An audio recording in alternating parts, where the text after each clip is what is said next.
All right. Yes, this has been a week. This this book selling launching process has been quite an odyssey, and I have decided that writing a book is much easier than trying to sell one, and it's also much more enjoyable. Just this whole promotion process is not my cup of tea, but I was determined to really try this time, and we got a really good team working with us, but it was months of planning and strategizing, and then working on the graphics, and they made me do videos, and I hate that. And just all the writing, the scheduling, the planning, everything that goes into this, I really got an education watching people who knew what they were doing, trying to put something together that actually had a flow and a continuity and built up to a certain date, And then we kept having technical difficulties, so we had to keep rescheduling that date. I think we rescheduled 3 or 4 times. And so it was just one thing after another. And then as I was actually trying to publish the books up on the Amazon platform, it was just glitch after glitch after glitch. Have you ever tried to talk to tech support for Amazon? Or Google, or Facebook, or I guess other phone company, any of these big monolithic companies. It was just ridiculous trying to get through and get everything fixed. But we finally got it to the point, and we launched it. And there was social media, and there was email, and there was a website that needed to be created, and there was a free chapter, all these things that they did, just trying to make people aware of what's going on. And then launch day comes, right? And then I start getting calls from you all saying that the review that you were trying to put up was being blocked by Amazon, or that it wasn't being posted by Amazon. And so we're trying to deal with that and make that happen, because it's all about the launch day and trying to get the numbers up and do all this sort of thing. And it is a kind of a game, trying to get the numbers up. If it can get to #1 status, if it can stay there long enough, there's a chance that it'll get exposed. And so all of these are part of the process. And it is the focus of the marketing team to try to make this happen. And everything I was reading was exactly along these lines. And it's just wearing me out, And then as launch day is coming, I get the call from the marketing team, and they're actually on the East Coast. It was a group that we got connected with through a mutual friend. And they said, okay, we just hit #1 new release, And it's like a dopamine hit. Have you ever heard or read about social media, and every time you get a like, it's like this little dopamine hit? It's literally digital heroin, I'm telling you.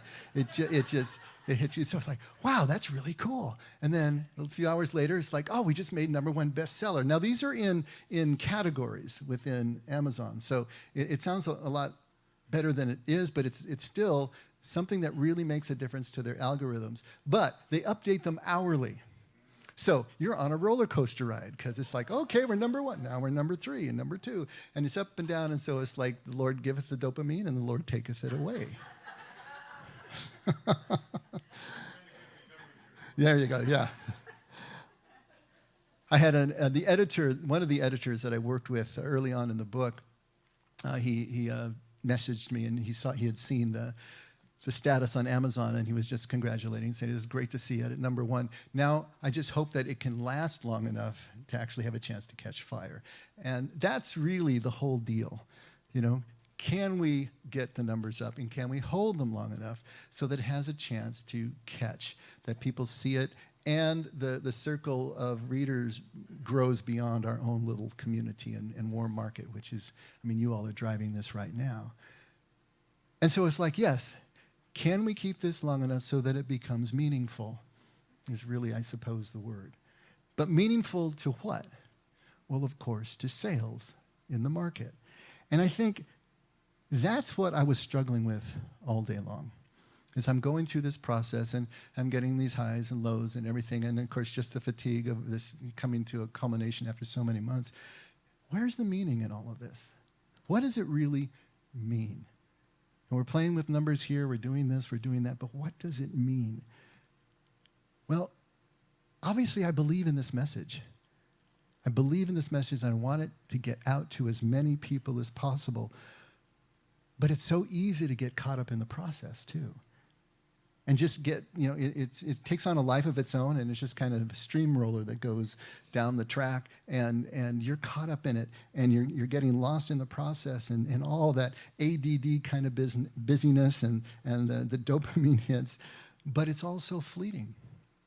Hourly updates, remember, whatever happens lasts for 60 minutes, and then it's something else and something else again. Is the meaning moving with the dopamine? Is that really what's going on here? What is actually meaningful? And in the midst of all of this, there's this little small voice in the back that's saying, work the process hard, be committed to the process. But remember, it's only a process. It's just a process. The process doesn't really contain any meaning in and of itself. So where's the meaning? Where do we go for the meaning? Well, I wrote all the meaning that I had to give into the pages of that book. I certainly tried to put meaning there. But once the book became a product, then it didn't have meaning anymore. Now it's just a product and a process. And then many of you who have done advanced reading or now have read parts of it have said back to me that you're finding meaning there. And that's great. There's meaning being transmitted here. But that meaning, that profound meaning, was really an experience that I had with God, an experience that I had with others that gave me something to be able to write about. Right? That was the first meaning. Then I had something that I could actually write about. But there was much more meaning that I experienced that couldn't be put into words. Because what I could write about was the process that I experienced that led to meaning. And I could write about the effect that that realized meaning had on my thoughts, on my attitudes, and on my actions. But I couldn't write anything about the meaning itself. That can't be put into words. It was for me alone. I can't say it, I can't transfer it, I can't bestow it, and you can't buy it, no matter how many Kindle versions you buy. It can't be transferred. But just in the same way, any meaning you take from the book, or any book, the Bible included, that's for you alone and can't be expressed or communicated as such. We can talk about the process, we can talk about the effects, but the meaning is just for us. And yesterday, things finally started to quiet down. The launch was Thursday, so Thursday and Friday were pretty crazy. Yesterday finally started to quiet down a bit. And Marion and I slept in all the way to 7:30. That felt like sleeping in. I don't know if that's late for you, but it felt late to us. And I had coffee with a really good friend, and we sat for a couple hours, and we were just able to talk. And we talked about all sorts of things. Yeah, we talked about the book a little bit, but the cool thing was that the conversation was just pinging all over the place. And it was just a great time to just sit and to be. And then from there, I came here, because every Saturday, I get to clean the church. Yeah. I reset the church. There's nothing like cleaning coffee stains that puts things back into perspective. You know what I'm talking about? And it may sound a little weird that I'm doing it, but it was my choice, and I really wanted to. I remember Jeff, and some of you remember Jeff, our co-founder. He used to set up the room before our Tuesday night services, and he would do it all by himself. And he always had this Bedouin taste. It was like Persian rugs and all this stuff and incense, and he'd put this stuff out, but it was kind of his meditation time. It was his quiet time. And that's what I'm finding that I get for hour and a half here, all by myself. It's just quiet. I'm just rearranging chairs and cleaning. And now, OCD me, I've got this process. I've got this rhythm. I've got this plan. And I know what order I do it in. So it's almost like I'm on autopilot, and I can my body's moving. I know what I'm doing. And yet I'm having this time to just kind of float above myself and just be present.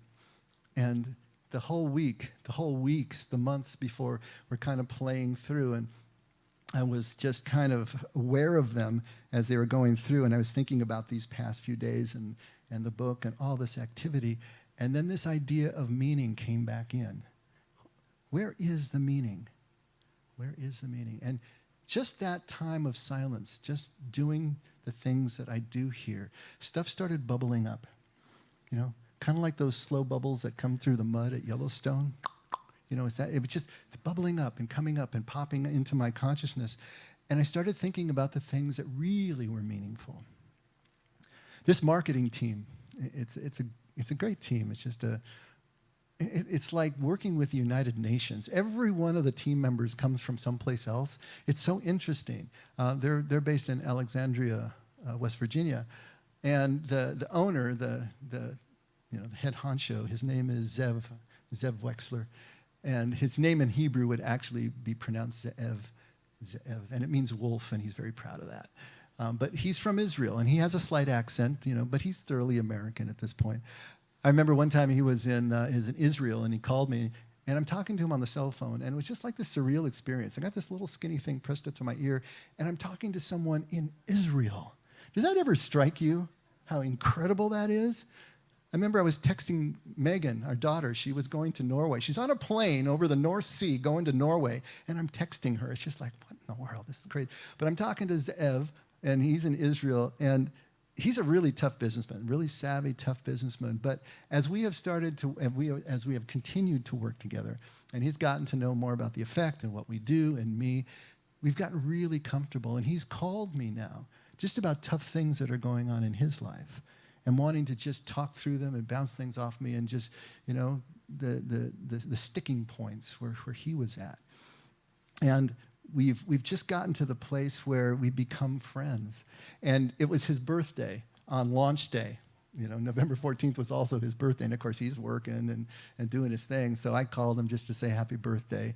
And we ended up just talking for 5 or 10 minutes just about stuff. And he said this was his first birthday that he was going to be spending without his kids. They were in Florida, and that was kind of hard for him, but he was going to do this. And, it's just turned into a connection point, a warm connection point. I have a friend in Alexandria that I didn't have before. And then there's Monica. Monica is our main contact, and Monica is from Bogota, Colombia. Really heavy accent, and that you can sometimes not really hear through, but she is smart as a whip, and she knows her job, and she knows digital media and social media and all this stuff. She's amazing, and how she works.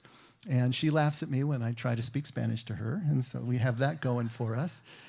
And her birthday is next week, and she was leaving for Hawaii to go spend a week there for her birthday, and she's never been there before. And so we were working really hard this week because she needed to get everything done, before she left. In fact, they called me at 9:45 this morning, and she's still working on stuff, trying to get it wrapped up before she leaves. And I asked her what island she was going to, and this was my turn to laugh because she said, well, I don't know, but it's got... And I can't even say the way she said it. It was something like Waikiki, and then she was saying, I think it's on Oahu. It was just perfect. But she knows me so well now. She knows my aversion to video. She knows the things my resistance points, and she tries to push me to get me to break through those. But she also has workarounds when she knows that she's hit a stone wall with me. And I know her. I know when she's stressed. I can just hear it in the phone. And I know just to keep the conversation short, just give her what she needs and let her go, because... And this working relationship has kind of have formed that is part telepathic. And it's really interesting. And then there's Akash. Akash is from India, and he has an even thicker accent. I'm always asking him to repeat stuff. And he's the tech guy. He's the tech specialist. So those guys, they're all kind of brains and thinking in terms of grids and squares and things that I don't think of in terms of all. And he was very stiff and very formal at first. But as we kept talking and getting to know each other, there was more and more of that falling away and just starting to get more comfortable.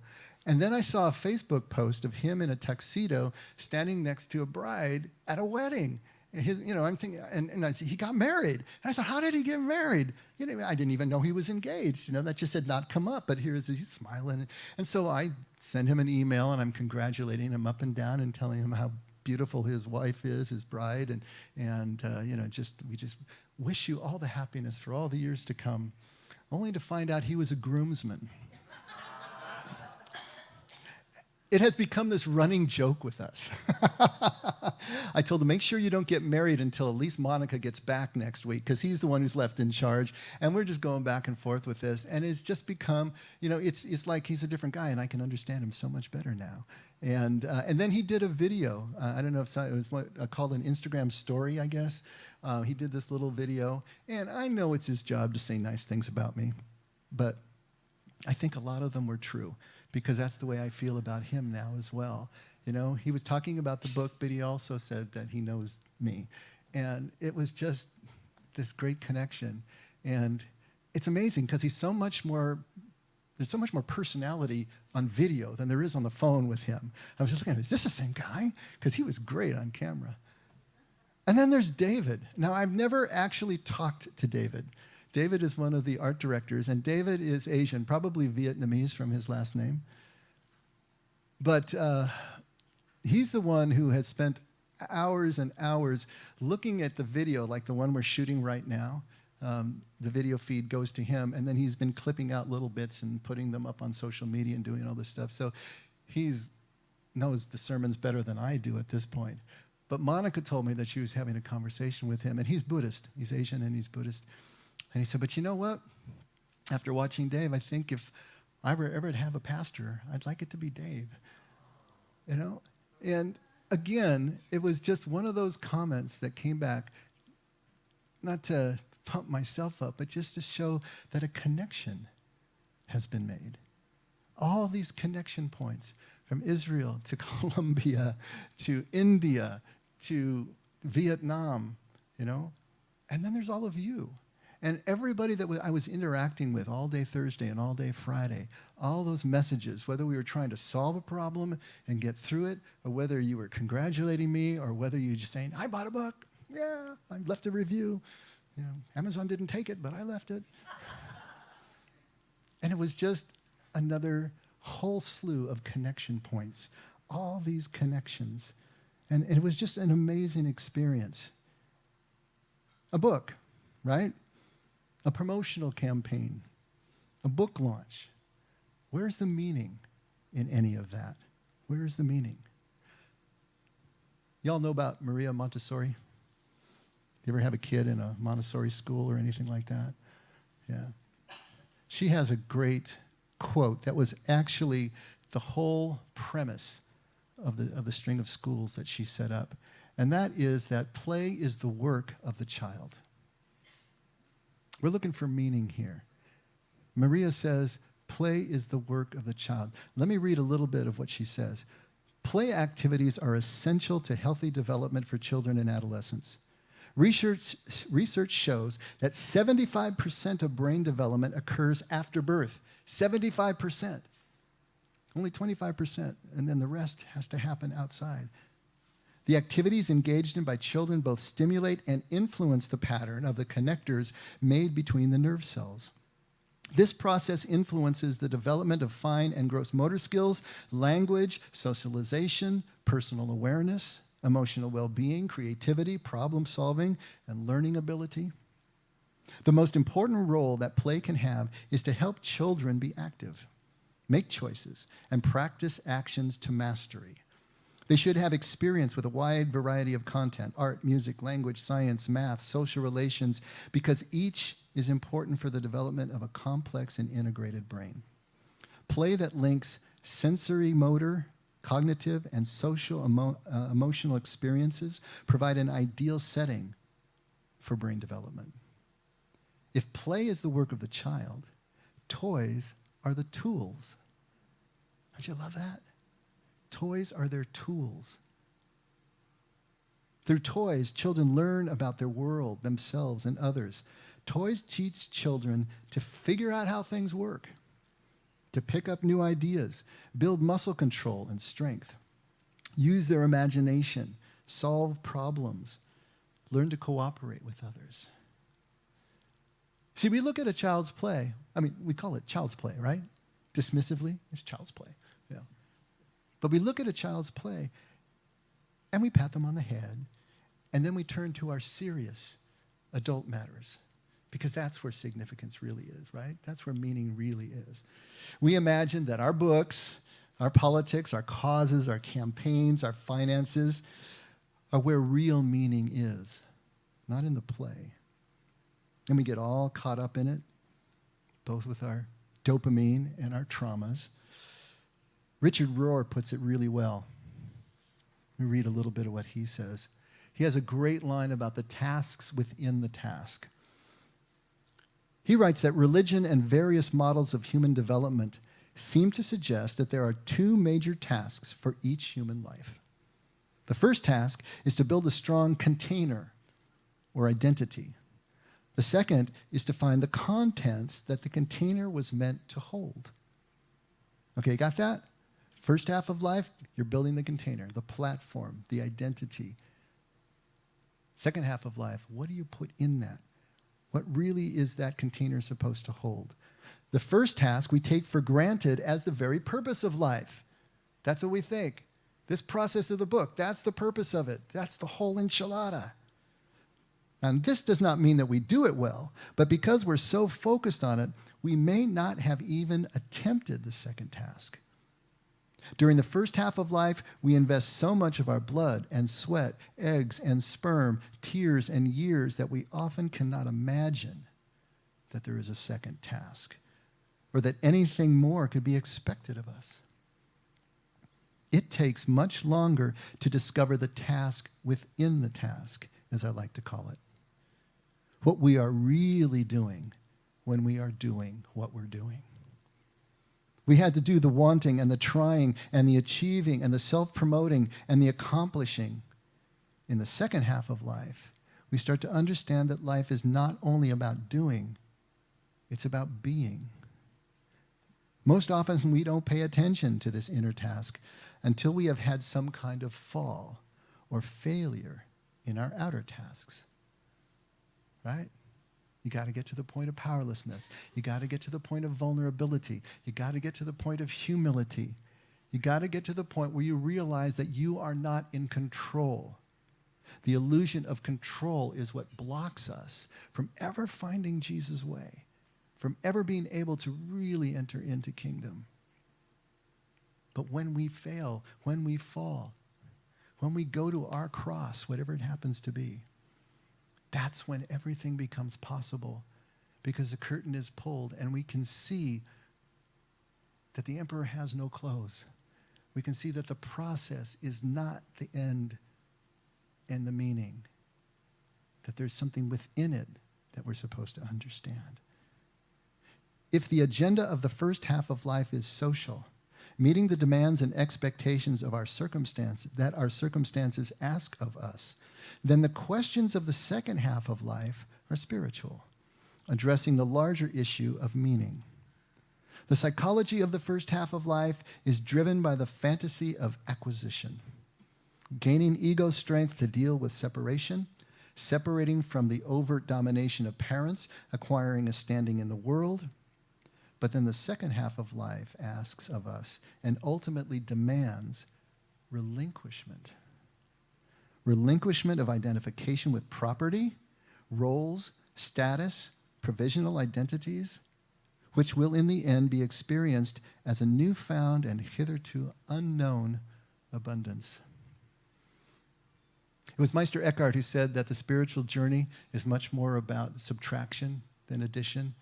A nice short way of saying exactly the same thing. We spend the first half of our life acquiring. We spend the first half of our life completely identified with the process of acquisition. But then, if that break comes, that midlife crisis, whatever happens, or if we just start to run out of steam as we get older, and we realize there's a whole other vista out there, and it begins with the laying down, which was the whole premise of the book. Jesus tells us, sell everything that you think you know. Sell everything that you cling to for support. Sell all of your riches, all of your possessions, and come follow. It's the only way that this works. That's where the meaning starts to set in, where we can really see what is important, what is happening within the task that we're doing. What are we really doing when we are doing what we are doing. The child is playing, but the child is really learning the skills that he or she needs for the first half of life, right? The motor skills, the socialization, the problem solving, the imagination. And the adult is working. But what the adult is really doing is learning the skills needed for the second half of life. The humility, the vulnerability, interdependence, connection. We're never just playing or working. You realize that, right? I know I've used this before, but it's like wax on, wax off. The Karate Kid, he's not really just waxing the car, is he? He doesn't know that.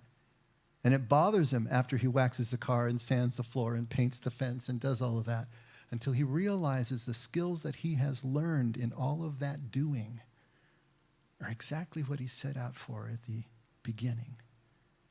And the wise master had him do those tasks without understanding their connection to the task within the task, so that he would do them well without prejudice, without what he thought he knew that would muck up the pure motion.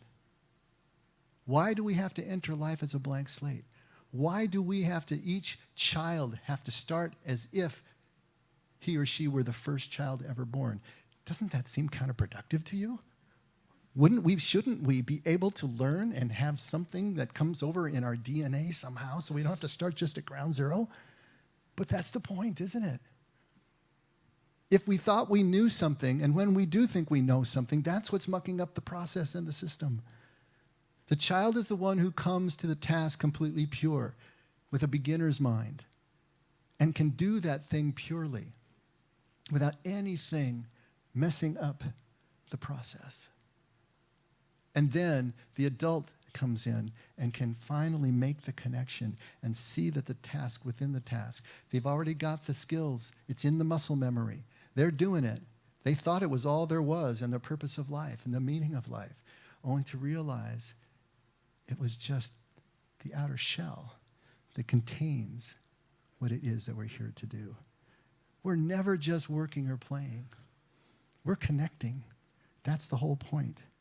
And if we think that we're only working or playing, then we're missing the whole point of what we're here to be doing.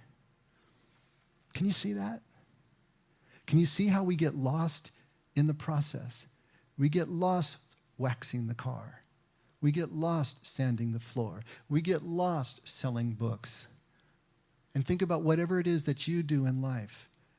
How important is it to you? How identified with that are you? And it doesn't mean that the thing that you're doing isn't important. It's vitally important. If you're raising children, what more important thing is there on the face of the earth than to raise a child? But if that's all your identity, if all you are your children's mother or father, what happens when the nest empties out? Who are you then? We have to see that there's something within that, deeper than that connects us heart to heart with each other. If you really think about it, this whole world that God has created for us, this whole universe that God has placed us in, is like one big Montessori school. Think about that.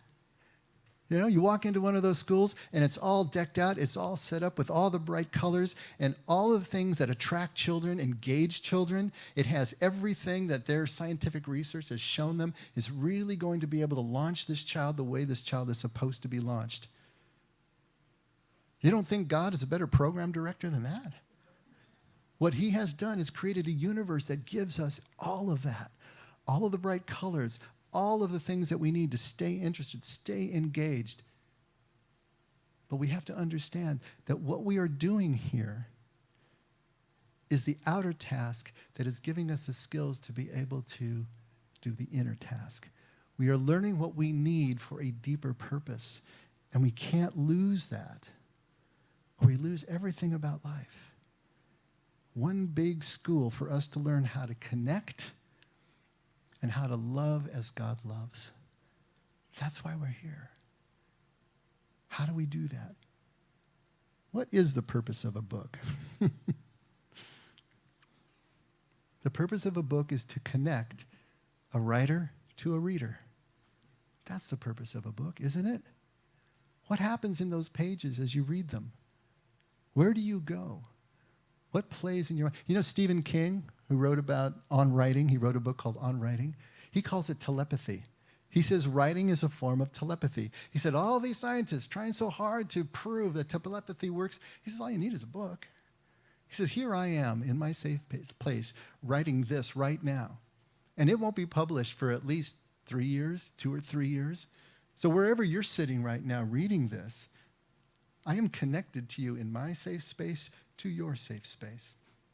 This mental connection, telepathy. I can paint a picture here on this page, and it lives in your mind. What's the purpose of a book?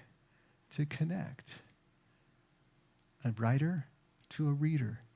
It's the same with the Bible or any other book that you read. The purpose is to connect. What is the purpose of a promotional campaign for a book and a book launch? Well, of course, the purpose is to sell books. But look at what happened in the course of this particular campaign. It connected an Israeli, a Colombian, an Indian, a Vietnamese, and all of you and me together in a way that we couldn't have imagined before. It was working hard on the project that brought minds and hearts together. It was working hard on the project where we saw more of ourselves revealed than would have been revealed maybe in any other way. Because when we're really pushing and pulling in the same direction and working hard and caring about this task right here, even though maybe it carries no intrinsic meaning, doesn't mean anything in and of itself. But if we take it seriously and we work together, we're learning something about the task within the task, which is everything. Yeah, there was a meaning to all of this. But I had to get below what it was that I understood about the process when I started. I suppose, truthfully, if no one ever read a page of this book that I have written, it still has meaning already because of the process of writing it and connecting through promoting it. Confucius says something that is perfect. We all have 2 lives, and the second one begins the moment you realize you only have one. Think about that for just a second. I didn't pull scripture this morning. What I did was I put just a series of quotes, including that one on your inserts, all about meaning in this sort of way. Some of them are going to be more on point than others, maybe. You may get some more than others. But if you get a chance, just read through them. Think about what it is that you do all day long. Think about how much importance you place on it. Think about how identified you are with that work. And think about how stressed you are, how much that dopamine and trauma rides you across a roller coaster each day. Because if we can start to see the task within the task, see how everything that we do is working toward that deeper connection, everything starts to change. Attitudes start to change. The way you think about life starts to change. Your stress level starts to change. You find that you are able to deal with the traumas much better. And you find that you level out the dopamine hits that would take you into the stratosphere. In other words, we become much less bipolar. We come to the center, a much more centered and stable place. This is where Jesus is taking us. This is what kingdom is all about. But we have to start to see beneath the surface and see the task within the task. And then we can return to our hard work, but the tail's no longer wagging the dog. Let's pray.